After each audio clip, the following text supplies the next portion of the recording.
this presentation on flood management and remedial measures for Dikmen, Noor and Cyprus.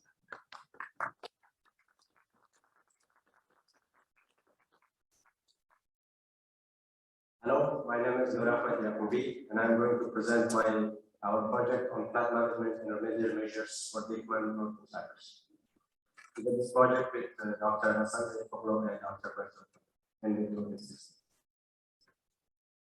Outside this, I will have an introduction and what we try to achieve by the end of this study, and I'm going to briefly explain my study area, what kind of methodology we used, and what other conclusions we made.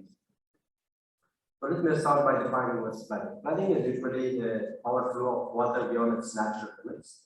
In general, there are three types of flooding. One is fluvial flooding or flash flooding, which is common in already dry zones, and the other one is fluvial flooding or river flooding. The other one is coastal flooding that occurs in coastal zones. But recently there have been signs of increases in flooding numbers and their intensities, and they are mostly linked to the increase in the urbanization rates, insufficient flood control infrastructures, and climate change. On the other hand, flood risk management deals with the measures that are consist of prevention and mitigation, preparedness, response, and recovery. Prevention usually involves development of floodplain mappings, identification of the flood vulnerable areas, identifying and implementation of remedial measures. Preparedness is the development of emergency operation center and plans, and response usually involves operation of flood control infrastructures, and recovery usually after the flood happens, and it includes the flood event documentation and lesson learned. This island in particular have been subject to many floodings like rest of the world. Some examples are given here, for example, the 2010 flash flood in Remedial that caused severe damages, or the February 2010 flood in Nicosia similarly was devastating. In our study area, there have been also examples of the floods before. For example, the 2018 flood that occurred in the Dikmen as a result of the direct rainfall on the Kyrenia Mountains, and a large portion of those areas, as shown in the red lines, was flooded. So now our intention with this study is to develop a flood management plan for flooding issues in Dikmen, northern Cyprus. What we try to do is to, at first, we develop the 2018 flood event and calibrate this map based on the observed flood extent map that we obtained. And then we detect the regions with high risk of flooding for future flood scenarios, extremely future flood scenarios, like 50 years, 100 years, or 500 years with temporary rainfall. Then we try to identify best possible solutions to mitigate the risk of flooding, and at the end, how much each of these measures are going to cost us. Our study area includes covers the Dikmen town, which has an area of approximately 8 kilometers square. And we divide it into three main subbasins, top 2 kilometers square, mid with 0.9 kilometers, and low subbasin with 0.6. They all contribute water into the Dikmen. So our flood modeling, or basically our methodology, involves the process of our topographic data in GIS. There are GIS we use to find area, slope, and land cover. Then we enter this information into our hydrology model in HMS to convert the rainfall into runoff or flow hydrograph. Since our subbasins are engaged and we don't have any discharge record, and then after obtaining the discharge records, we insert them into our HECRA studio model and we generate a map. Of course, the first attempt was not successful enough to give us a reasonable result, so we calibrated that model based on roughness values, and then after a few attempts, we managed to get acceptable results, and we moved on to create the flood hazard maps, flood accident maps, and flood velocity maps.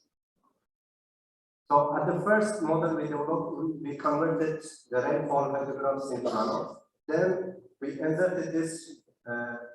Similarly, for the future flood scenarios for 50 years, 100 years, and 500 years, we took this data and converted it into rainfall hydrograph, and we inserted this into our HECRAs. We modeled the buildings inside the simulations, as well as the channels and other characteristics, and we introduced roughness values. Then we run the simulation. After a few hours, we captured approximately a good comparison. As you can see, the red line shows the observed flat map for the 2018, and the bottom one is they show the flat hydrograph of that particular node. It has two peak values, and if you pay attention to the video, it comes with two waves, and the second wave has the highest discharge, and as you can see, it generates the highest flat extent and flat depth. Now, after having a base calibrated map, we generated the maps for the future scenarios of 50 years, 70 years, and 500 years. Now, the next was to find what are the best possible solutions. Of course, the first attempt was to we identified that there was a missing channels that was supposed to connect the upstream to the downstream channel.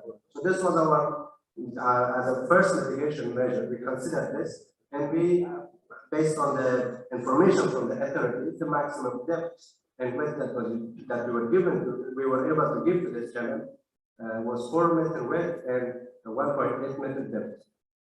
As a result of that, we find that the maximum capacity of this channel can be 26 cubic meter per second. And once we incorporated this map, this channel into this missing part, and we ran our model again, we saw that the left one shows that a map of 2000 flat element without the channel, and the right one shows the same map, but if there was a channel.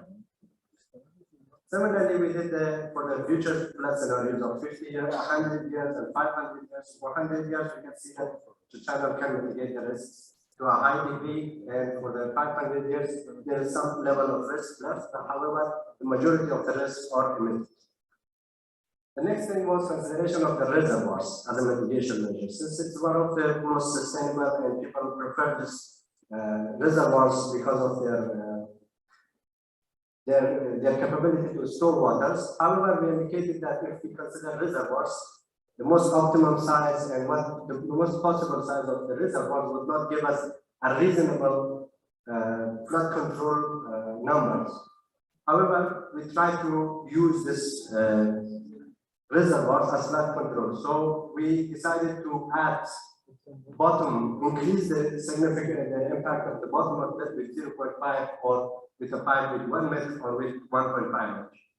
After doing a series of flood routing analysis, we found that 1 meter gives us the optimum size for bottom outlet, but once we put this bottom outlet, these reservoirs are only working as a flood control structures and they cannot store water. Then we moved on and we found that the reservoirs only can decrease the flood peak values from, if you see without the reservoirs, it decreases from 45 to 32. However, still these values are high because there is no channel and these values can generate flood. So we moved on to incorporate this integrated channel with the reservoirs. And after the investigation, we found that if we incorporate the reservoirs with 1 meter pipe diameter with the channel, then we can save the Dikmen dam against a flood event with 500 return period.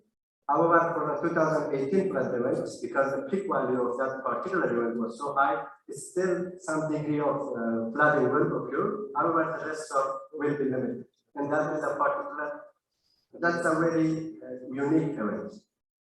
For the cost analysis, this is typically the kind of channel that are usually preferred and constructed in the Dikmen dam. So the sides are made of stones, the bottom is concrete, and we calculated the cost to be around 320,000 based on the availability of the materials. And for the reservoirs, the cost is around 605,000, but this values are of course based on the local materials and local costs working. And if we incorporate both of them, the cost reaches around $1 million. So in conclusion, I want to say that we process our topographic data. Let me summarize. We process our topographic data in GIS, and our aim was to obtain catchment characteristics like area, slopes, strip networks, watershed boundaries, and other parameters. Then we developed a hydrology model because our gate catchments were engaged, and we used HMS for this purpose. Then we use this developed hydrographs and we generated a calibrated 2D hydraulic model in the class. And then we investigated the effect of channel, 5 reservoirs, and integrated channel and reservoirs as if this mitigation measure was implemented. Then we found that the implementation of the reservoir along with the channel can decrease the flood damages against very extent flood damage. However, what can contribute to the discharging of the groundwater resource. However, the cost of the integration of the channel along with the reservoir would be almost 2 times as the cost of only channel. So at this stage,